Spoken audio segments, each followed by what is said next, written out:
أشهد أن لا إله إلا الله وحده لا شريك له وأشهد أن محمدا عبده ورسوله اللهم صل وسلم على حبيبنا وشفيعنا ورسولنا وقدوتنا محمد صلى الله عليه وسلم وعلى آله وصحبه ومن تبعهم بإحسان إلى يوم الدين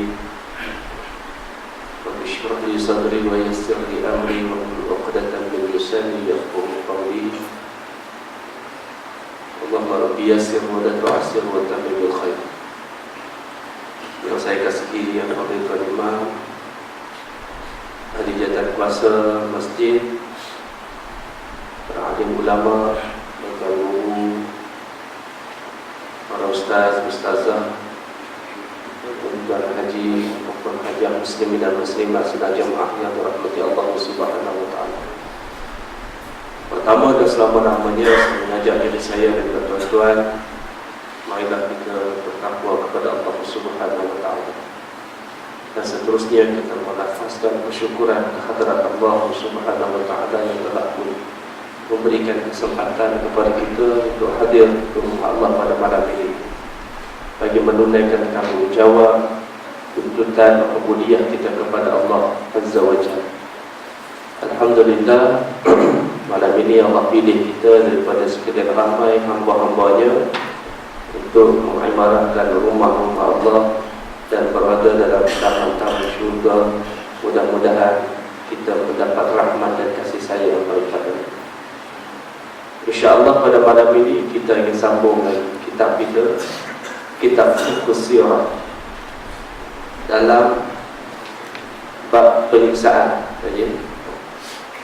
Kita dah bincang pada pertemuan yang lepas bagaimana Nabi kita sallallahu alaihi wasallam diperintahkan untuk menyampaikan seruan dakwah ini secara terang-terang dan secara terbuka, secara terang-terangan berdasarkan kepada firman Allah Subhanahu wa taala, fasda' bima tu'mar wa a'rid 'anil musyrikin.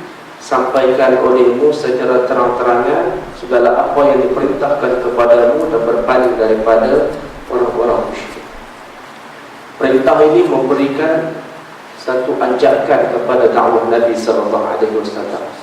Yang sebelum itu Nabi sallallahu alaihi wasallam menyampaikan Islam dalam keadaan bersembunyi, secara rahsia, berkumpul di rumah Arqam bin Abi Al-Arqam. Nak hadir, nak datang ke ceramah pun kena pergi ke belakang, pintu belakang keluar, dan akhirnya boleh pergi. Takut-takut nanti musuh-musuh Islam tangkap dan akhirnya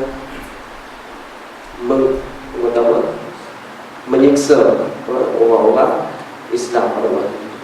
Tapi dengan perintah Allah Subhanahu wa taala, Nabi sambut perintah tersebut walaupun dalam keadaan itu masih belum menampakkan keperluan untuk berdakwah secara terang-terangan. Jadi tuan-tuan yang dirahmati Allah Subhanahu wa taala, dan kita dah bincang berkaitan dengan perkara ini dari sudut pengajarannya. Daripada sudut pengajarannya kita tahu bahawa di sana ada 3 hikmah yang besar yang kita dapat cedok, yang kita dapat ambil daripada bab yang tersebut. Jadi insyaAllah saya tak nak lagi kita ulang beberapa kali. Dan insyaAllah pada malam ini apabila Nabi SAW mengambil langkah berani sampaikan Islam kepada masyarakat, ditolak mentah-mentah. Nabi panggil penduduk Quraisy, Nabi naik panjat ke Bukit Safa, Nabi bercakap tentang Islam kepada masyarakat. Yang ada di depan itu Abu Lahab, yang ada di depan itu Abu Jahal, pembesar-pembesar Quraisy, semua dengar ceramah Nabi sallallahu alaihi wasallam. Dan Nabi cakap tentang konsep ketuhanan Islam kepada mereka. Mereka kata, celaka ni wahai Muhammad. Ni pasal ni ke? Tabat laka ya Muhammad, alihadza jama'ana, pasal ni ke kamu ni kumpul dengan ramai-ramai nak dengar apa yang ceramah ni ke? Pada waktu itu Nabi sallallahu alaihi wasallam diancam, dihina, bermulalah siri-siri penyiksaan kepada baginda Nabi sallallahu alaihi wasallam. Dan malam ini kita akan tengok satu tajuk baru daripada kitab Fiqh Sirah, jilid yang pertama bagi versi bahasa Melayunya, iaitu bab yang menyentuh tentang penyiksaan yang dihadapi oleh Nabi sallallahu alaihi wasallam dan orang-orang yang bersama dengan Nabi sallallahu alaihi wasallam. Buat Quraisy begitu melampau dan bersangatan menentang Rasulullah sallallahu alaihi wasallam dan sahabat-sahabat. Antara apa yang diceritakan oleh Abdullah bin Amr al-As ketika Nabi sallallahu alaihi wasallam bersembahyang di Kaabah, Aqabah bin Abi Mu'ayth datang mencekik baginda dengan bajunya. Kemudian Abu Bakar datang memegang kepala bahunya sambil menolaknya dari Rasulullah sallallahu alaihi wasallam seraya berkata, "Kenapa engkau nak membunuh manusia yang mengaku dan mengucapkan Tuhanku ialah Allah?" Satu lagi apa yang diceritakan oleh Abdullah bin Umar. Riwayat yang pertama menyentuh, disebut bahawa satu hari Nabi sallallahu alaihi wasallam ketika sembahyang datang Aqabah bin Abi Mu'ayth datang cekik Nabi sallallahu alaihi wasallam. Kemudian Abu Bakar nampak Abu Bakar datang kepada Nabi yang sedang solat itu, dia tarik bahu Aqabah bin Mu'ayth ini. Riwayat yang pertama. Riwayat yang kedua dikata satu lagi apa yang diceritakan oleh Abdullah bin Umar ketika Nabi sedang sujud bersembahyang di tengah-tengah puak Quraisy, datanglah Aqabah bin Abi Mu'ayth membawa najis sembelihan melempar ke belakang Nabi sallallahu alaihi wasallam, menyebabkan Rasulullah tidak mengangkat kepalanya dari sujud hinggalah datang puterinya Fatimah radhiyallahu anha membuang najis-najis tadi sambil bertanya kepada Ali siapa yang melakukan sedemikian. Di ketika lain pula baginda terpaksa menanggung berbagai-bagai kejian dan maki hamu ketika berjalan di tengah-tengah mereka dan ketika melalui di hadapan kelak-kelak mereka. Cerita ni, hadis ini sebut berkaitan dengan keadaan yang dihadapi oleh baginda Nabi sallallahu alaihi wasallam. Orang Quraisy apabila dia tahu bahawa Nabi bawa Islam, satu agama baru berbeza daripada apa yang telah pun dipegang, yang dianuti oleh penduduk Quraisy pada waktu itu, mereka menentang Nabi secara terang-terangan. Dia punya promosi dia bermula daripada pemimpin-pemimpin atasan. Kalau kita sebut ni sensitif lah, bermula daripada Perdana Menteri dulu lah. Tentang Nabi ni mula daripada PM dulu sampai orang pembesar-pembesar yang bersama dengan Abu Jahal, Abu Lahab ni semua menentang Nabi sallallahu alaihi wasallam dengan cara yang pelbagai. Laki syairnya bersyair. Kalau kita hari ini pemerintah dengan cara pemerintahnya, wartawan dengan cara wartawannya, hak tulis dalam blog tulis dalam blognya, hak tulis dalam Facebooknya, semua menentang Nabi sallallahu alaihi wasallam. Sehingga kan Nabi ini tuan-tuan yang dirahmati Allah, kata ulama sirah, kalaulah kita ni meletakkan kita pada zaman Nabi sallallahu alaihi wasallam, barang mungkin kita ni tak duduk di belah Nabi, tak duduk kat tempat Nabi. Kita mungkin akan duduk di geng orang yang sama-sama menentang Nabi. Tuan-tuan yang dirahmati Allah Subhanahu wa taala, kita selalu dengar ni nak masuk 16 hari bulan Mei nanti, tak lama lagi 27 Rejab, kan? Peristiwa Isra wal Mi'raj. Cerita ni masyhur, cerita peristiwa Isra wal Mi'raj ini. Tapi masyhurnya pada ibadah solat je. Kita kena ubah sikit cerita ni. Bukan cerita fakta tu, cerita pembawakan cerita tu sebenarnya dia bermula daripada awal. Kenapa Nabi kita sallallahu alaihi wasallam di Isra dan di Mi'raj. Satu hari Dr. Yusuf Al-Qaradawi dia cerita berkaitan dengan Syahid Imam Hasan Al-Banna. Yusuf Al-Qaradawi ni waktu Syahid Imam Hasan Al-Banna dah bergiat berdakwah ni, dia ni duduk belajar lagi, umur belasan tahun. Jadi dia cerita satu kisah waktu tu dia duduk di Mesir. Ada orang beritahu dekat dia, kata ada satu orang penceramah hebat nak datang ceramah dekat masjid kita. Jadi Al-Qaradawi kata dia nak ceramah pasal apa? Dia nak ceramah pasal Isra wal Mi'raj. Dia kata kalau pasal Isra wal Mi'raj ni, aku tahu cerita ni daripada awal sampai Z. Sebab aku pun pergi ceramah juga. Jadi dia pun kata cerita ni dah biasa aku dengar. Orang kata tak, tapi penceramah ni penceramah yang luar biasa, tak sama dengan macam-macam penceramah lain. Jadi menimbulkan dia punya rasa ingin tahu macam mana ceramah yang nak disampaikan oleh tokoh yang namanya Hasan Al-Banna. Malam tu tuan-tuan dan dirahmati Allah, seperti mana dijadualkan, Hasan Al-Banna ni berceramah di masjid yang sebut. Dia mendengar lalu seperti dia kata, inilah pertama kali aku dengar cerita berkaitan dengan Hasan Al-Banna yang aku tak pernah dengar cerita sebelum ini. Jadi Isra' dan Mi'raj ini kita kena cerita daripada dimensi yang pelbagai. Kalau kita dengar dalam radio, dengar dalam TV, kita akan cerita bahawa Isra' wal Mi'raj ini hanya pada dimensi sudut Nabi membawa kefarduan solat kepada kita. Itu habis. Akhirnya kita hari ini di masjid, balik ke masjid balik, Islam bahawa nak hina, bahawa nak bijak, kita buat itu saja. Apa yang penting tuan-tuan, bila kita bincang tentang penyiksaan yang dihadapi oleh baginda Nabi SAW, di sana ada satu cerita kenapa falsafah Isra' wal Mi'raj itu dibesarkan dan menjadi satu perkara yang wajib kita beriman kepadanya. Kita tahu cerita bagaimana Nabi sebelum di Isra' dan Mi'raj. Nabi ini pergi ke mana? Pergi ke Taif. Apabila penduduk Quraisy menolak dakwah Nabi SAW, Nabi dia cekik, dia apa dan sebagainya, kita baca dulu kitab dia, dia tak ambil. Dia punya cerita dia pendek je, pengajaran dia banyak. Sahabat-sahabat Rasulullah SAW telah mengalami 1001 penyiksaan, sehingga terdapat di antara mereka mati kerana penyiksaan yang melampaui batasan, manakala setengah yang lain pula buta dan cacat anggota dan sebagainya. Penyiksaan yang sedemikian rupa tidak sedikit pun melemahkan semangat keimanan mereka dengan agama Allah Subhanahu wa ta'ala. Ramai sahabat-sahabat Nabi, baik lelaki baik perempuan, kita dengar cerita berkaitan dengan Sumayyah binti Harb yang mati disudah oleh pembesar-pembesar Quraisy kerana mempertahankan Islam yang dipegang oleh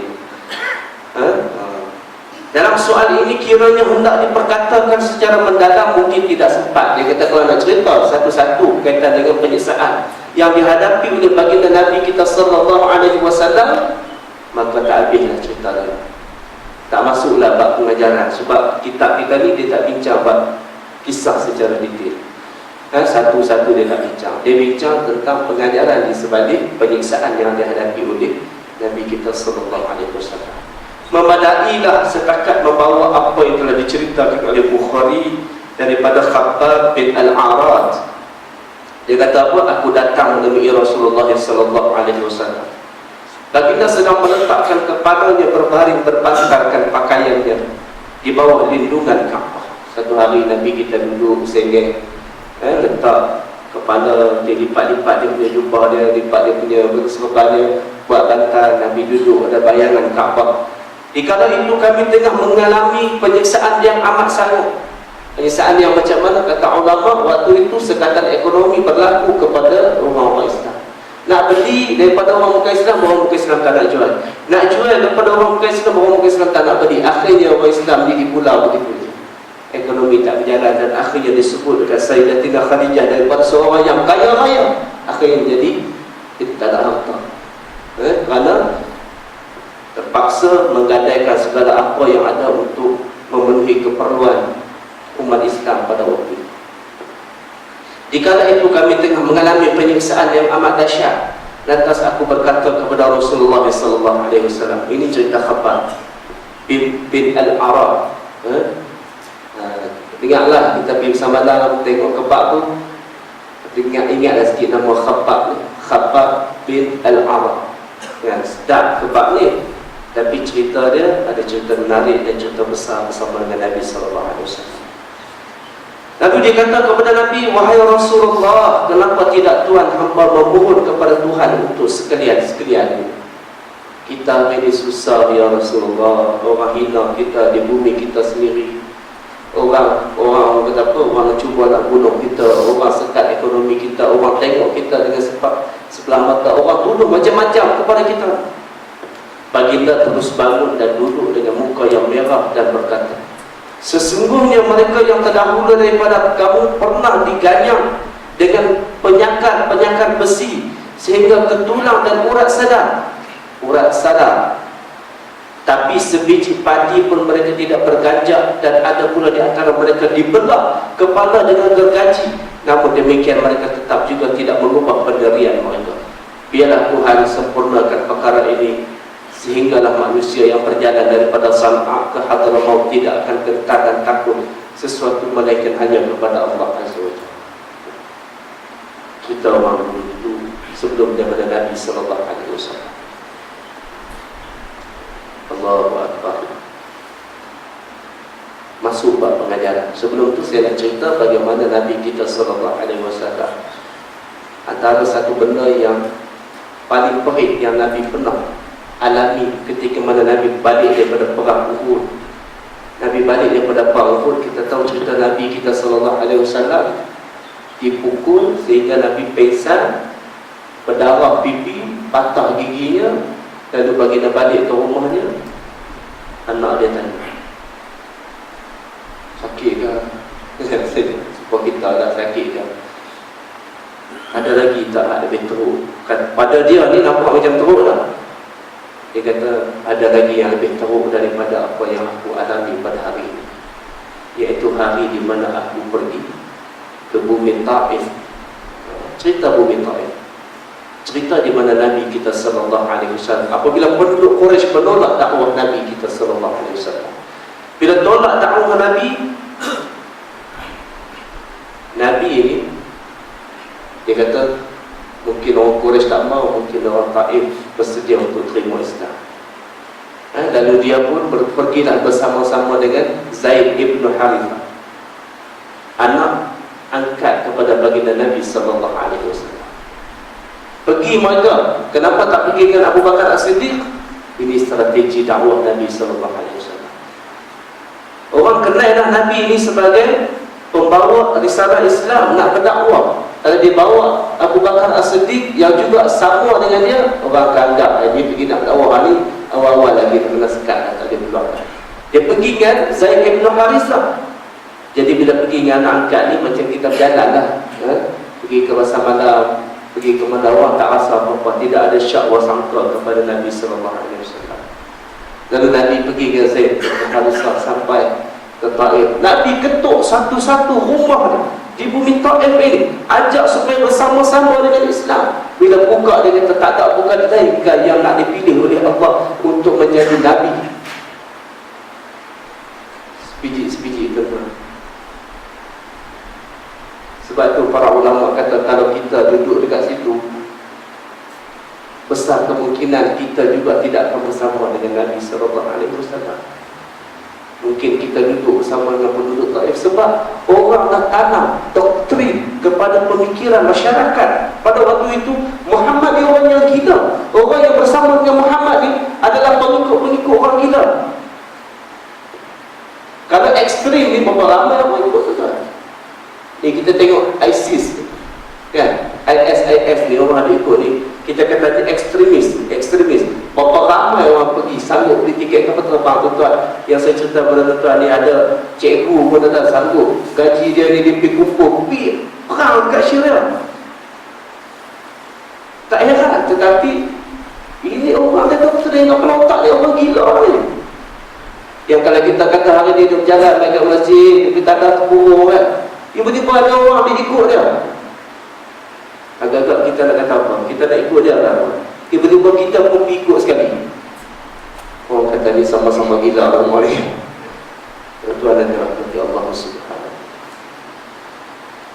Nabi kita sallallahu alaihi wasallam, dia pergi ketuk satu rumah demi satu rumah, satu rumah demi satu rumah.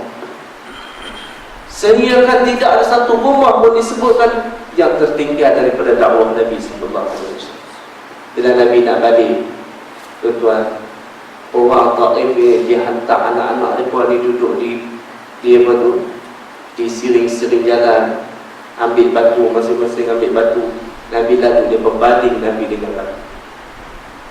Nabi pergi berdakwah dengan percuma, tidak mengharapkan RM1, tidak mengharapkan duit ringgit daripada orang Taif pun. Jauh Nabi pada Nabi. Hari ni kalau kita tanya Nabi ceramah free tu tuan, kan? Ada saya pengalaman, saya bercerita kat sini pun, nak panggil ceramah ustaz tak, surau kami ni, minta maaf ustaz tak ada bayaran. Ustaz tu dia kata oh ada jadual dia tak sebut, kalau tak bayar tak lebih, dia tak sebut, dia akan sebut minta maaf Syekh, ada bayang, ada bayang ada kuliah pun nanti. Nabi SAW pergi berjalan ke Taif, tuan-tuan, pergi berdakwah secara percuma, bercakap secara percuma, tak minta apa-apa, tak ada conflict of interest, tak minta apa-apa jawatan, minta supaya mari bersama-sama dengan aku dalam Islam, mari sokong Islam. Nabi SAW bukan dia dapat layanan. Kalau kita hari ini, Masya Allah, lepas hari sembahyang isyak, tuan-tuan balik saya mungkin ada jamuan, tak tahu ada benar. Kalau tak ada, tak apa, ada jamuan bagi saya. Tuan-tuan dirahmati Allah SWT. Kalau kita bagi penceramah kan, hebat-hebat ni, takkan dia balik kosong. Dia mesti makan dulu Ustaz, makan dulu Ustaz, nanti kan balik pun masuk angin. Dia JK buat makanan bagi kita. Ni Ustaz-Ustaz dah ni lah kan. Tuan dirahmati Allah, jauh punya kita dengan Nabi SAW. Benar ni saya pernah rasa dulu sekali waktu duduk di Sabah. Waktu duduk kat Sabah dulu ceramah dengan harap mana dapat duit dia, tak ada mimpi jangan kata kat masjid ni boleh 2,500 ni, tak ada. Hampir awak keluar duit ada. Ni nak pergi ni, naik kereta ni, pernah saya berceramah sekali, saya ingat dah 160 km. Petang tu dah kena jalan lah, tapi tak apalah juga kita mengajak sampai 3 hari je. Jadi petang tu dah kena jalan. Mak jalan tu pergi ceramah, ke 11.30 balik kau. Tak dapat duit pun, tak ada duit pun, tak payah fikir dalam kepala otak ni nak bawa balik 500 tak ada. Mau tak apa, kita nak kena picah duit kat kawan-kawan untuk dibagi lagi kat mereka. Kut nanti mereka kata apa, Ustaz, tak surau kita bocor, tak kata tak apa-apa, pulang bagi kat mereka. Rahmat Allah Subhanahu Wa Taala. Semenanjung ni tak jumpa lah, susah saya jumpa. Nabi kita SAW dibalik dengan batu sehingga akan kata para alim ulama dan al-Rahiqul Maktum ditulis darah Nabi ni mengalir daripada kepala sampai ke kaki. Sehingga kan Nabi kita SAW, padahal Allah ni yang kena ni adalah kekasih dia, Nabi dia, penghulu segala, penghulu kepada sekalian anbiya wal mursalin, hak kena ni. Tetapi Allah membiarkan Nabi kita melaksanakan dakwahnya secara tabi'i, secara semula jadi. Nak beritahu kepada kita, inilah dia jalan dakwah yang akan kamu lalui. Kamu tak akan dihampatkan oleh pemaidanin merah dalam urusan dakwah ini. Kamu akan disediakan dengan duri-duri yang akan kamu pijak di atas jalan ini. So kamu kena bersedia. Sebab itu Nabi SAW diminta supaya kuatkan jati diri dalaman, kuat qiyamul lail, bangun pada waktu malam, munajat dengan Allah Subhanahu Wa Taala supaya ada kekuatan ini. Tak boleh kita nak berdakwah dengan kosong begitu saja. Pergi cerita pasal Islam kosong, tak ada apa-apa dalaman, tak kesan. Sebab cerita pasal agama, cerita yang bermula daripada hati. Kata Nabi SAW, at-taqwa hahuna, ni yushiru ila sadri. Takwa ni duduk di sini, Nabi tunjuk pada hati dia. Jadi kita nak bagi takwa kepada orang-orang, cakap dia pun kena takwa juga. Jadi kalau kita pada hari duduk dakwah Islam, tiba-tiba kita suruh orang sampai Islam, macam mana? Tuan-tuan dan dirahmati Allah Subhanahu Wa Taala. Nabi dia balik daripada bumi Taif itu, tak ada apa dah. Quraisy pun tolak dia, Taif pun tolak dia, sampai orang kata apa? Speechless, tak boleh nak kata apa. Mereka Nabi hanya angkat tangan minta, Allahumma inni ashku ilaika dha'fa quwwati wa qillata hila wa hawani 'ala an-nas ya rabbal alamin anta rabbul mustad'afin wa anta arhamur rahimin wa anta rabbi ila man takiluni ila ba'idin yatajahamuni am aduwin malaktahu amri illam yakun bika mudabun alayya fala ubali Kata Nabi SAW, Ya Allah, ya Tuhanku, sesungguhnya aku mengadu padamu dengan kelemahan daya upaya. Allahumma inni ashku ilaika dha'fa quwwati. Aku mengadu kepada kamu dengan kelemahan upaya dia yang terbatas. Wa qillat tahilani, sedikitnya usaha aku, helah aku sedikit. Nabi jalan kaki dekat, bukannya naik LRT, kena IRL, jalan kaki dia pergi berdakwah ni. Itu pun Nabi kata apa? Wa qillat tahilani, usaha aku sikit sangatnya, ya Allah. Wa hawani 'ala nas, hinanya aku di kalangan pandangan mata manusia. Ya Rabbal Alamin, wahai Tuhan sekalian alam, Anta Rabbul Mustad'afin, Engkaulah Tuhan kepada hamba-hambamu, kepada mereka-mereka yang lemah. Wa Anta Arhamur Rahimin, dan Engkaulah Tuhan yang maha mengasihani. Wa Anta Rabbi, Engkaulah Tuhanku, ya Allah. Ila man takiluni, kepada siapa nak bagi aku ni? Kepada siapa kamu nak serahkan aku ni, ya Allah?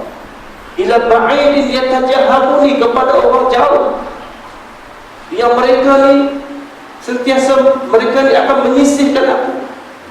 Am ila aruwin man lam tahu amri, ataupun kepada musuh-musuhku yang akan man lam tahu, yang akan menguruskan, yang diberi kuasa kepada urusan. Illam yakun bika ghadabun alayya fa'ubali. Pun begitu Nabi SAW kata apa tuan-tuan? Dia kata, tapi kalau kau tak kisah, kalau tak murka kepada aku tak kisah. Pada ubali, aku tak kisah. Dengan syarat aku terima semua benda ni, aku hadapi semua perkara ini, dengan syarat kau redakan aku, ya Allah. Tuan-tuan dan rahmati Allah Subhanahu wa ta'ala. Ini kata Nabi kita SAW. Dah Nabi ini dia meninggal, Allah tarik orang yang paling dia sayang, yang menjadi tulang belakang kepada dia. Allah tarik pak menakan dia yang menjadi tulang belakang kepada dia. Itu adalah rahmati Allah Subhanahu wa ta'ala. Dan kita melihat daripada itu, maka berlakulah Isra wal Mi'raj. Itu tuan boleh bincang dalam ceramah Isra wal Mi'raj. Saya nak sebut bagaimana Nabi kita berdepan dengan perkara-perkara, bagaimana Nabi kita berdepan dengan ujian-ujian yang terpaksa dihadapi untuk Islam, supaya berislam. Yang hari ini kita gabung kaki je masuk masjid, doa pun tak baca, selawat pun tak bagi kepada Nabi SAW. Sedangkan terbina masjid ini. Sebab itu di antara sunnah yang disunatkan kepada kita bila kita masuk masjid ialah sallu ala Nabi, selawat ke atas baginda Rasulullah SAW, sebagai tanda terima kasih, ya Rasulullah, kerana pengorbanan kamu, kami dapat menikmati Islam dan kami dapat solat di dalam rumah kamu yang penuh dengan keindahan ini. Tuhan dengan rahmati Allah, kalau tidak kerana pengorbanan Nabi kita SAW, maka agak-agak kita jadi perempuan. Perempuan dengan dia punya kain kembar dia lagi, kita pakai cawat hidung, bicara dewak, maka bakal itu mungkin. Tapi kalau Islam, kita dapat dimuliakan. Nahnu qawmun a'azzana Allah bil Islam, famahma batarina bi ghairi ma a'azzana Allah adallana Allah. Kita di kaum yang Allah muliakan kerana Islam. Siapa cari selain, siapa mencari kemuliaan selain daripada Islam, Allah akan hina dia. Betul dengan rahmat Allah Subhanahu wa ta'ala. Cerita tadi, apabila Khabbab bin Arad jumpa dengan Nabi SAW, dia kata, ya Rasulullah, berdoalah kepada Allah. Kita akan hari ini ditimpa dengan musibah, kita akan hari ini dipuji, tak boleh kau berdoa? Nabi kata, dulu orang dulu di kedesiat, kulit dia sampai nampak Tuhan tulang. Ada di antara mereka yang digergaji kepala sampai terbelah, tapi mereka tidak berganjak sedikit pun daripada mempertahankan agama tauhid yang dibawa oleh para nabi terdahulu. Sebab itu bila Nabi diisrakan, dalam hadis Nabi yang sahih dicerita bila Nabi naik jumpa dengan Nabi Adam AS, apa kata Adam? Ahlan wa sahlan bibni wa nabiyyun salih, ibni salih wa nabiyyun salih. Selamat datang wahai anakku yang salih, dan juga kepada Nabi yang salih. jumpa Musa, jumpa Harun, jumpa Ibrahim. Susu galur daripada Ibrahim alaihissalam, Nabi kita. Kata Nabi Ibrahim, ahlan wa sahlan ya bin salih wa nabiy salih. Tuan dan dirahmati Allah Subhanahu wa taala. Sebab itu dalam peristiwa Isra wal Mi'raj itu, sebab itu bila Nabi balik dengan penuh semangat. Nabi tak takut. Walaupun sebelum itu Nabi diancam dengan berbagai ancaman sehingga Nabi dia hilang daya, akhirnya berdoa dengan rintihan-rintihan yang kita baca tadi. Tiba-tiba Allah angkat Nabi naik ke langit, jumpa dengan para Nabi terdahulu yang dulunya mereka juga menghadapi apa yang sebagaimana yang dihadapi oleh Nabi SAW. Bahkan mungkin lebih teruk daripada itu, seperti yang Nabi kita sebut. Dulu mereka dicakar dengan apa? Dengan cakar-cakar besi sehingga tersiap habis kulit-kulit. Yang hanya nampak adalah tulang-tulang saja. Kepala mereka digergaji. Ni generasi sebelum daripada Nabi SAW. Jadi maknanya apa yang Islam, apa yang generasi Islam pada zaman Nabi itu terima, tidaklah sehebat sebagaimana yang terima. Pun begitu tuan-tuan, kita hari ini jauhlah lagi dengan zaman Nabi ini, kan? Nak main masjid kena ada aircon. Nak pilih sembahyang Jumaat pun tengok sembahyang masjid tu ada aircon tak? Tadi kalau saya kata ni sembahyang mana hari ni tak? Sembahyang dekat PC5 ada aircon. Ada aircon jom. Oh, nak cari ada aircon, tak ada aircon, tak mau pergi sembahyang. Dah bincang ada aircon juga. Bukan tak mau pergi lah, tak mau pergi ada aircon tu. Ni pun susah. Kita ada urus masjid ni, ada duit okey lah, macam kota warisan. Macam tempat kami tak ada aircon, dah lebih tak pernah banyak kan. Aircon tu tak apalah, beli letak buru-buru tu, banyak bil tu kan. Setiap hari nak buat aircon, Allahu Akbar. Guling-guling kan kami. Muslimin dirahmati Allah Subhanahu wa taala. Selesai dia punya sirah. Kita tengok pengajaran. Apa yang terlintas di otak kepala mereka yang membaca kisah penyesaan Rasulullah SAW dan sahabatnya yang beraneka rupa ialah satu pertanyaan. Bila kita baca, kita akan tanya. Ada persoalan-persoalan yang akan terkeluar daripada pemikiran kita orang awam. Yang pertama, kenapakah Nabi dan sahabat-sahabat rela menanggung segala ada azab sengsara dan penyiksaan sedang mereka ini dalam kebenaran? Adakah semua kebenaran itu akan datang dengan begitu mudah? Tuan-tuan, adakah kita dengan hari-hari datang masjid tiba-tiba Allah nak bagi kita kaya begitu mudah gitunya? Tiba-tiba Allah bagi kita susah, kita hari-hari datang masjid. Allahu Rabbi, kita butuh Allah apa-apa. Ya Allah, aku boleh pergi masjid hari-hari, Hang bagi aku susah. Baik, tak payah pergi tengok Acong tu, tak mau main masjid, tengok kaya, bercedih, macam-macam bercedih kan. Aku ni duduk Honda 70 buruk lah. Tak butuh Allah Ta'ala kan. Ni soalan-soalan ni akan timbul. Apakah mereka ni rela untuk menanggung segala azab sengsara dan penyiksaan sedang mereka ini dalam kebenaran? Kenapa Tuhan tidak melindungi mereka? Kita tengok cerita bagaimana Nabi kita SAW dia balik dengan Najib kepala. Padahal Allah boleh buat bila Najib tu balik, Najib tu naik balik tempat orang yang balik tu. Bila penduduk Taif ini banding batu kepada Nabi SAW, Nabi boleh jadi kebal. Batu tu banting balik dia kena budak-budak tu. Boleh buat. Nabi bukan tak boleh buat, tapi boleh buat. Allah boleh buat semua ni. Tapi kenapa tidak? Ni soalan ni kita nak tanya. Kita nak tanya, tidakkah mereka ini askar-askar Allah dan Rasulullah pula pendakwah dan pejuang di jalan Allah? Pasal itu Allah tak tolong pada waktu itu. Kenapa Nabi perlu turun ke medan perang, duduk dalam perang Uhud sampai patah gigi, berdarah muka, pingsan? Kenapa sampai begitu sekali Nabi kita perlu duduk? Kenapa Nabi kita perlu berdoa kepada Allah sampai orang kata apa? Sampai Abu Bakar tak sanggup tengok Nabi menangis pada malam peperangan Badar Al-Kubra. Bukankah peperangan itu untuk mempertahankan Islam? Bukankah Allah itu yang suruh kita bersama-sama dengan Islam? Bukankah kita di pihak kebenaran? Tapi pasal apa Allah suruh Kita pergi berjuang, walaupun tentera Badar pada waktu itu hanya bersenjatakan besi-besi buruk sahaja. Ini kata ulama-ulama sirah, maksudnya besi-besi yang tidak sama dahsyat dan hebatnya dengan tentera-tentera musuh. Dia katakan keluar besi-besi karat je. Sebab orang Islam tak perang macam sebagaimana Badar Al-Kubra. Mereka tinggal semua harta-harta mereka di Mekah. Tak ada apa. Tuan yang dirahmati Allah Subhanahu Wa Taala. Untuk jawapannya, sifat pertama bagi manusia sebagai penghuni dunia ini adalah mukallaf, di mana dia mesti melaksanakan segala perintah dan suruhan-suruhan Allah yang berat dan susah. Mukallaf ini maknanya taklif, iaitu amanah, pemberatan. Kita ni amanah ni ialah taklifan. Ni baik AJK masjid, baik ke imam, baik apa segala macam ni, pengurusi surah, pengurusi apa ni, semua ni adalah taklifan. Taklifan ni maknanya berat. Berat. Sebab dia akan ditanya oleh Allah Subhanahu Wa Taala.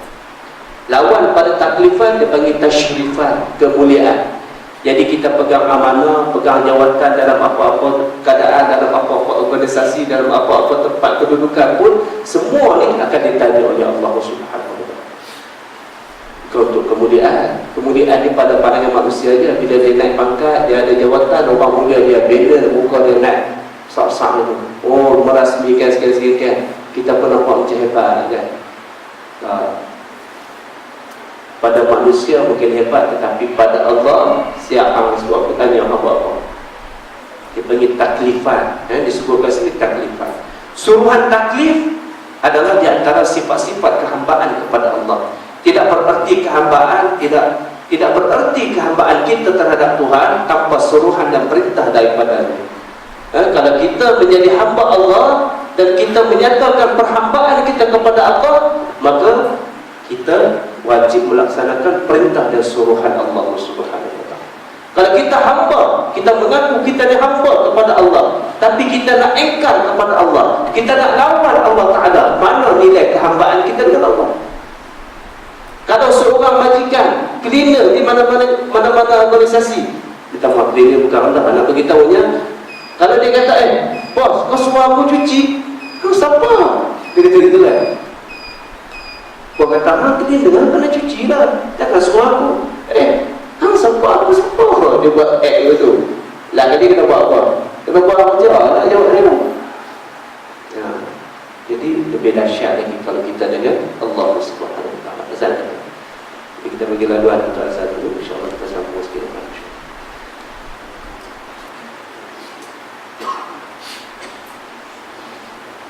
Kita sambung lagi. Berdakwah di dalam agama Islam dan berjihad untuk meninggikan kalimat Allah adalah sebahagian daripada kerja-kerja mukallaf. Macam kita sampai satu masa kita ni dah jadi mukallaf yang kena terima perintah dan suruhan Allah Subhanahu Wa Taala. Kita yang wajib semayang ni sebab kita mukallaf lah. Ni bab sekolah Allah dulu. Patut tak bincang lagi dah. Kita semayang, kita kena puasa ni sebab kita ni mukallaf, orang yang akan diberati dengan perintah dan arahan. Mukallaf. Surah taklif adalah di antara sifat-sifat kehambaan kepada Allah. Kita dah baca tadi. Tanda kita ni hamba, maka kita laksanakan perintah Allah Subhanahu Wa Taala. Dan tidak bererti kehambaan kita terhadap Tuhan tanpa suruhan dan perintah daripadanya. Kehambaan manusia terhadap Allah faktor yang wajib bagi ketuhanan Allah, dan tidak bererti keimanan seseorang tanpa mengetahui kehampaannya kepada Allah Subhanahu Wa Taala. Okey. Dikata kehambaan membawa kepada taklif, iaitu tunduk kepada suruhan. Kita rasa diri kita hamba, maka kita kena tahu sebab kita hamba lah, maka kita kena tunduk dan patuh kepada perintah Allah yang pertama. Dan taklif pula membawa kita kepada menanggung beban dan melawan hawa nafsu. Taklif itu, pemberatan itu, amanah ini akan membawa kita untuk supaya kita menanggung tanggungjawab amanah dan juga melawan hawa nafsu. Untuk yang demikian, maka kewajipan setiap hamba di dunia ini ialah melaksanakan dua perkara. Yang pertama, berpegang kepada pengajaran Islam dan mendirikan masyarakat Islam yang sejati. Jadi kita sebut, dia kata tugas kita yang pertama, pegang dengan Islam. Wa'tasimu bihablillahi jami'an wa la tafarraqu. Pegang agama ni dengan baik. Nabi kata, genggamlah, gigitlah agama kamu ni dengan gigi geraham kamu. Gigit kuat-kuat, jangan sampai lepas. Jangan sampai lucu daripada kita. Tuan-tuan dan dirahmati Allah. Bukan setakat itu saja, mendirikan masyarakat Islam. Sebab Islam ni bukan agama individu. Islam ni ialah agama kolektif, agama jama'i yang perlu disebarkan kepada orang lain. Dia tak boleh kita syok sendiri. Kita main masjid, kita seronok, kemudian kita balik, kita cerita kat bini, duduk masjid, ekor naga apa semua, semayang syok. Bini tak semayang. Bini leleh kepala, tak pakai tudung. Kita ni warak lah ni, bini pasal malam pakai serban ni, bini bagus dia, rambut dia terbang. Tak boleh. Dia Islam, dia mesti berjamaah. Bukan setakat isteri je, itu dah memang jadi tanggungjawab. Ku anfusakum wa ahlikum nara. Jaga, ku anfusakum, dipanggil, peliharalah diri kamu, wa ahlikum, dan ahli keluarga kamu, nara, daripada api neraka. Maknanya, kalau kita sejauh mana kita rasa kita ni tak nak masuk dalam api neraka, begitu juga kita kena pastikan anak bini kita juga tak menjadi asbab untuk kita terjun masuk dalam neraka. Jangan sampai anak bini kita esok dakwa kita, ya Allah tu, abang aku tu Pak Haji ni bagus steady duduk jalan dengan penuh gaya dia nak masuk syurga. Tiba-tiba abang Haji tunggu. Oh dulu waktu cek dulu tak pakai tudung, abang Haji tak pernah cakap apa pun kat cek kan. Abang Haji kata lawa lah yang tak pakai tudung. Dah sekali sama-sama terjun masuk neraka. Jadi Allah jadi sama-sama kita ambil. Itu hak keluarga tu memang wajib. Jadi satu hari saya pergi ceramah dekat ada satu tempat, saya cerita Pak Amir juga lah. Angkat tangan seorang, Ustaz, macam mana kalau kita punya PM kita, isteri tak pakai tudung, nak buat apa? Nak buat apa? Hampir dah nak buang kadang. Mungkin dia tak erti pun. Takkan dia tak erti, Ustaz, dia cakap ceramah rasmi Maulid Rasul lah, apa semua, takkan tak erti bab ni. Kita mana saya tak ada pangkat dia siapa. Saya begitu lah kan. Waktu itu Datuk pada Tasri pada. Jadi tuan-tuan dirahmati Allah Subhanahu Wa Taala. Lepas tu dia tanya, boleh tak kita pergi sopang dia? Saya tak suruh bersopang. Okey. Itu individu lah kan. Itu kerja individu. Bini kita ke apa ke, dia jadi pemimpin kepada kita tak boleh nak kaitkan dia dengan kepentingan ammah. Masalah ammah tak dicampur. Itu masalah individu. Dia sendiri kena settlekan benda tu. Tapi sebaik-baiknya cari pakai tudung. Ramai lagi orang pakai tudung, bini comel-comel pakai tudung pun tak salah kan. Okey. Pertama, pegang dengan ajaran Islam. Yang kedua, mendirikan masyarakat. Bukan sekadar dia saja, dia kena bina masyarakat, bina orang. Ini dia panggil, sebut oleh Mustafa Masyur, dia kata bina'u fardhi muslim, bina'u usrah muslimah, bina'u mujtama' islami. Dia kata tugas kita ni, tugas pendakwah ni pertama sekali membina individu Islam. Setiap kita ni, kita kena bina diri kita. Yang kedua, bina usrah muslimah, keluarga Islam. Kalau semua kita jadi baik, dalam keluarga juga baik. Antara ciri-ciri keluarga yang baik ialah bila kita balik makan sekali bersama dengan anak-anak, waktu tu tanya anak sihat ke tak, hari ni pergi sekolah buat apa, ataupun kalau dia dah besar-besar tanya anak macam mana, sihat ke, semua tanya. Ada komunikasi yang baik. Komunikasi yang baik. Maka dalam hati Allah Subhanahu Wa Taala. Kemudian bina mujtama' islami, bina masyarakat Islam. Hidup dalam keadaan syariat, hidup dalam keluarga, dalam taman, dalam kampung. Nabi kata jiran kamu 40 di depan, 40 di belakang, 40 di tepi. Rumah taman lah. Siapa duduk rumah taman kan? Jadi maksudnya 40 biji rumah tu begitu keadaan dia. Dulu duduk rumah kampung tak nak rasa banyak sangat rumah. Kan sebab sebiji kampung tu ada lebih kurang 15 biji rumahnya. Lepas tu jiran sebelah, kampung jiran sebelah. Dia tak edit lah. Jadi sikit dengan rumah, tapi sekarang tu rumah taman, boleh kata satu taman tu jiran. Kalau masuk Brunei, baru rumah sebelah sampai 40 biji rumah, maka dia jadi hukum kena bagi. Ya, sebab tu kalau nak masak pergi sedap, tutup pintu apa-apa. Jangan pergi sampai rumah jiran sebelah. Sebab tu kalau nak pergi berian apa tu bukan tak boleh pergi. Ustaz kita pesan waktu pergi raya tu tengok dulu kiri kanan, tengok trafik dulu, tengok kiri, tengok kanan. Ada orang tengok tak? Waktu bulan plastik hitam, tengok bulan plastik kuning, nanti orang nampak raya kan? Bila sebut tu kena bagi ada 3-4 bulan tak nak pergi. Tengok duit kemar pula pergi ke apa pergi dia jadi wajib tidak hanya jiran-jiran kita. Jadi buat macam mana? Bubur lah pekau orang tak nampak, lari cepat-cepat masuk dalam rumah. Lari cepat-cepat supaya orang tak pasal. Lepas tu nak buang kulit jangan pergi buang ni pula kan. Orang tak ada malam-malam tu pergi buang je dengan rumah depan rumah tu pula.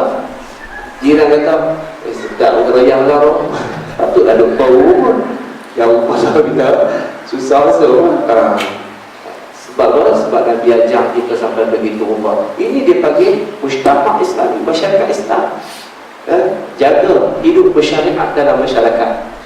Kata Nabi SAW, "Man kana yu'minu billahi wal yawmil akhir falyukrim jarahu." Siapa yang beriman kepada Allah dan hari akhirat, hendaklah dia memuliakan jirannya. Dan jiran dia kena muliakan.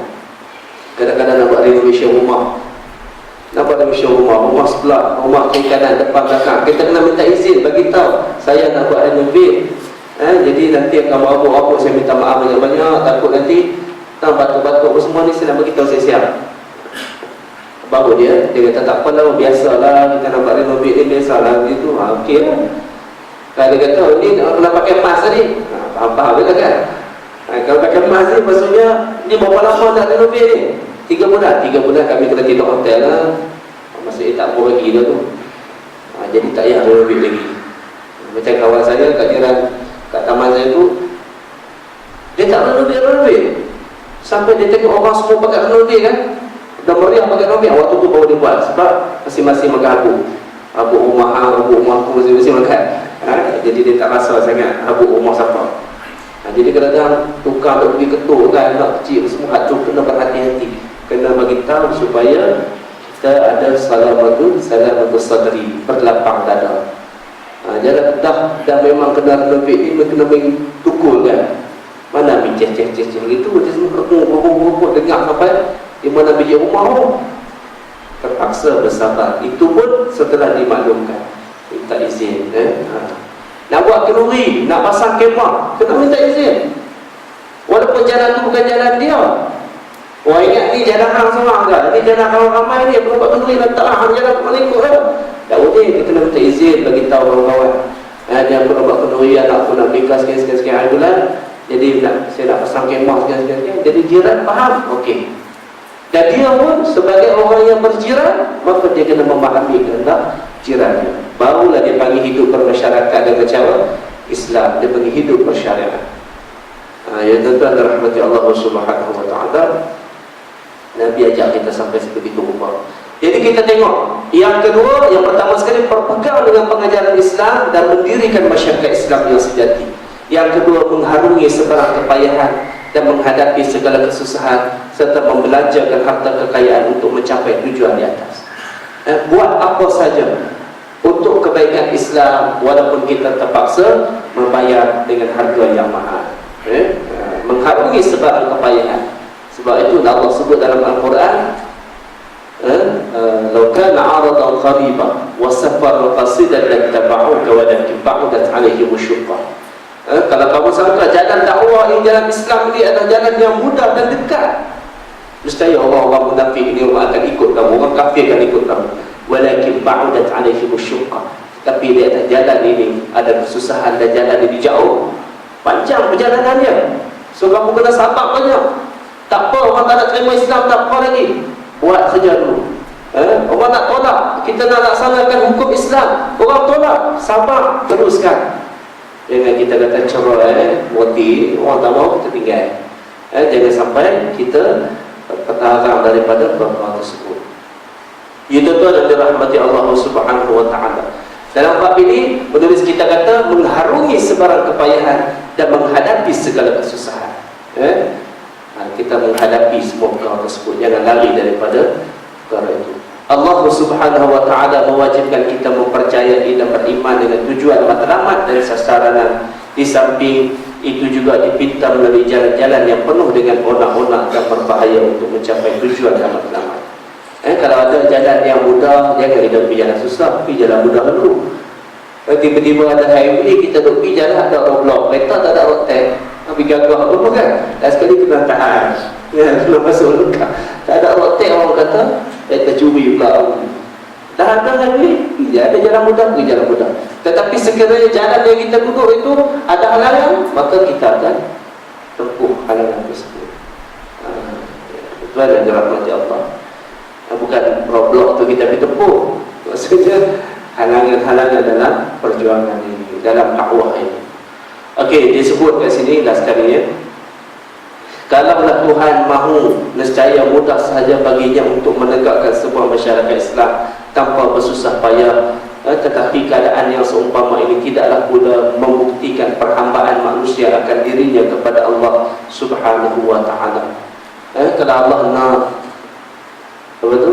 Idza arada syai'an ay yaqula lahu kun fayakun. Bila Allah nak sesuatu, dia boleh kata kun, maka jadilah benda itu. Tak payah kita rasa susah, tetapi Allah suruh kita melaksanakan tugas-tugas ini dengan penuh kesabaran, dengan penuh kesungguhan, dan tidak menunjukkan yang ianya telah bersabung nyawa, mengorbankan harta benda di hari pertama ia beriman dengan Allah, dan tidaklah menunjukkan yang ianya telah mengenepikan segala hawa nafsunya demi untuk memberi dedikasinya yang sepenuh kepada Nabi sallallahu alaihi wasallam.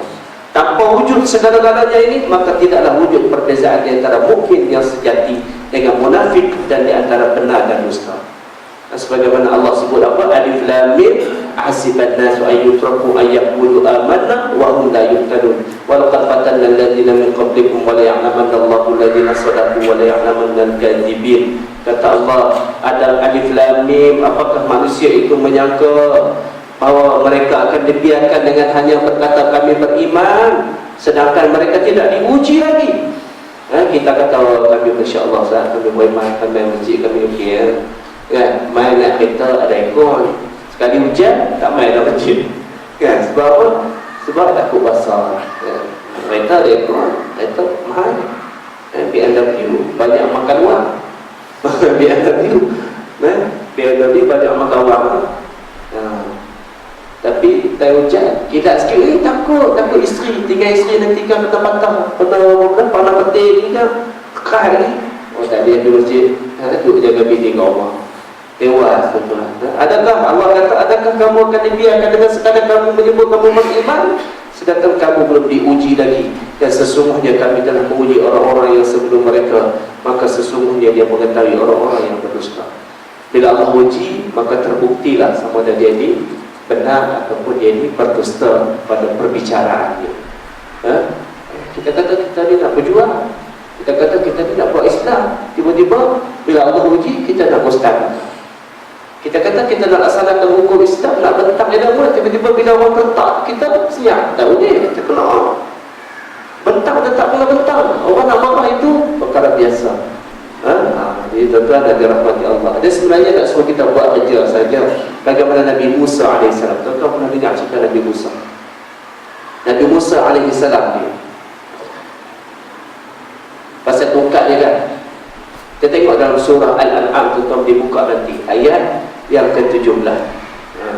Allah tanya kepada Nabi Musa, wa matilka biyaminika ya Musa. Allah kata, wahai Musa, benapa dekat tangan kamu tu? Benapa dekat tangan kanan kamu tu? Allah tanya. Lalu Musa menjawab, qala hiya 'asaya atawakka'u 'alayha wa ahashu biha 'ala ghanami wa liya fiha ma'arib ukhra. Musa kata, inilah dia tongkat aku ya Allah, aku bertekan atasnya semasa berjalan. Maksudnya waktu nak berjalan aku guna tongkat ni. Waktu nak jalan aku guna tongkat. Dan aku pukul dah tahun-tahun ni supaya jatuh, supaya kambing-kambing aku boleh makan. Dan aku pukul lah binatang-binatang ternakan kambing-kambing aku ni tongkat yang ada di tangan Nabi Musa alaihissalam. Qala alqiha ya Musa. Nabi Musa kata, Allah kata kepada Musa, wahai Musa, cuba campakkan. Alqiha ya Musa, cuba kamu campakkan tongkat tu. Kemudian fa'alqaha fa'idha hiya hayyun tas'a, dan dia pun mencampakkannya, maka tiba-tiba tongkat itu menjadi seekor ular yang bergerak menjalar. Qala khuzha wa la takhaf, lepas tu ambillah, tangkaplah akan dia dan janganlah kau takut. Sanu'iduha sirataha al-ula, dia akan kembali kepada keadaannya yang asli. Ini cerita Nabi Musa. Ketika mana Nabi Musa nak berdepan dengan Fir'aun, Nabi Musa tak ada bantuan. Malaikat Allah tanya kepada Musa, wahai Musa, benar kau ada kat tangan hang tu? Bukan Allah tak tahu tongkat, tapi Allah tanya kepada Musa, kat tongkat hang tu ada apa? Cuba hang campak dia. Musa pun mencampakkan tongkat dia. Padahal Allah boleh menggunakan sirah aman kepada Musa, sirah perintah. Musa, campakkan tongkat tu. Tapi Allah dialog dengan Musa, wahai Musa, benar kau kat tangan aku? Nabi Musa kata, ini tongkat. Tongkat dia aku guna untuk pukul-pukul daun kat atas tu, supaya daun tu jatuh berguguran dan kambing aku boleh makan. Dan aku pukul kambing aku ni supaya dia jangan lari. Tongkat itu. Allah kata, campakkan ya Musa. Cuba kamu campakkan. Lalu Musa mencampakkan tongkat tersebut, dan tongkat itu hidup dan dia berjalan seperti ular. Apa dia punya signifikan cerita ni tuan-tuan? Signifikannya dia nak supaya Nabi Musa dibuat ajar. Padahal Allah boleh buat benda lain yang boleh menyerupai dengan tongkat itu untuk menggantikan ular. Tetapi kenapa mesti Nabi Musa dia kena baling tongkat dia tu? Supaya Nabi bekerja, Nabi Musa alaihissalam, supaya dia buat sesuatu, do something untuk dapat hasil. Jadi kita nak buat kerja Islam, nak buat dia pun kita kena buat sesuatu. Sebab itu Nabi SAW bukan sekadar dia buat sesuatu, tetapi dia buat benda yang kita tak sanggup menghadapinya. Terpaksa berlapar sehari, kenyang sehari. Kita tengok dalam peperangan Khandaq, bagaimana Nabi kita SAW sampai dikatakan tak boleh nak sabar lagi keadaan Nabi pada waktu itu dengan kelaparan yang dihadapi oleh baginda Nabi SAW. Jadi inilah dia penyiksaan yang dihadapi oleh para sahabat, oleh Nabi kita SAW. Tujuannya apa? Tujuannya supaya membuktikan kebenaran kata-kata kita, membuktikan apa yang kita ungkapkan dengan lidah. Kita kata kita Islam, tapi bila orang nak anjurkan satu-satu kebaikan untuk Islam, kita kata, oh aku tak mau benar aku sebut ni, ini semua untuk kepentingan aku apa aja. Akhirnya kita terbuktilah menjadi orang yang disebut oleh Allah, wala ya'lam Allahu alladziina sadaqu wa la ya'lamal kadzibin. Terbukti kamu dia orang yang mendusta. Sebab itu tentu ada dirahmati Allah Subhanahu wa taala. Inilah pentingnya ujian daripada Allah Subhanahu wa taala. Inilah pentingnya disebut sebagai mihnah, supaya kita ni betul-betul solid. Orang yang duduk di atas jalan ini betul-betul orang yang dipilih oleh Allah Subhanahu wa taala. Kental imannya, kuat dia punya iltizam kepada Allah, hubungannya dengan Allah Subhanahu wa taala sangat kuat dan rapat. Barulah dia boleh menjadi indikator ataupun parameter kepada kejayaan sesuatu usaha yang dilaksanakan. Jadi kita ambil semangat yang Nabi SAW tunjukkan kepada kita dalam kehidupan kita seharian. Jadi saya rasa setakat itu dulu. Kita akan berhenti kat sini. Kita jumpa lagi pada bulan yang akan datang. Sekiranya ada, kan? Jika ada lah, kalau saya tak ada lah. Ataupun kalau tuan-tuan tak ada juga. Dan insyaAllah pada pertemuan akan datang kita akan bincang tajuk rundingan dan tawaran. Apa yang dimaksudkan dengan rundingan dan tawaran? Setelah Nabi menghadapi penyiksaan, ada rundingan. Kita dengar cerita bagaimana orang datang jumpa Nabi, nak runding dengan Nabi. Boleh ke tidak? Apakah di sana ada kaedah-kaedah tertentu dalam Islam? Nak runding sampai tahap macam mana yang dibolehkan dalam Islam? sampai menggadaikan akidah, sampai menggadaikan syariat. Kita nak runding, setakat mana boleh dirunding dalam bab-bab perundingan ini. Jadi insya-Allah biar dia menjadi tanda tanya. Kalau kecuali kalau tuan-tuan ada buku boleh baca sendiri. Dia tak jadi tanda tanya. Jadi tuan-tuan tak ada buku, ya saya tunggu bulan depan, jadi suspense sikit insya-Allah. Kita jumpa lagi. Yang baik itu datang daripada Allah Subhanahu wa taala. Kelemahan keterangan itu kelemahan saya. Aku qauli hadza wa astaghfirullah al-azim li wa lakum. Assalamualaikum warahmatullahi taala wabarakatuh. Allahumma ja'al jam'ana hadza jam'an marhuma wa tafarruqana min ba'dihi tafarruqan ma'suma. Allahumma alif baina qulubina wa aslih dhata bainana wa lana subul salam. Allahumma rabbana atina min ladunka rahmatan wa hab lana min amrina rashada. Allahumma ij'alna min allazina yastami'una al-qawla fayattabi'una ahsana. Rabbana atina fid dunya hasanatan wa fil akhirati hasanatan wa qina adzaban nar. Sallallahu ala sayyidina Muhammad wa ala alihi wa sahbihi ajma'in. Walhamdulillahi rabbil alamin. Subhanakallahumma wa bihamdika asyhadu an la ilaha illa anta astaghfiruka wa atubu ilaik. Wal 'asri innal insana lafi khusr illa alladhina amanu wa 'amilus solihat wa tawassaw bil haqqi wa tawassaw bis sabr. Sekali lagi assalamualaikum warahmatullahi wabarakatuh.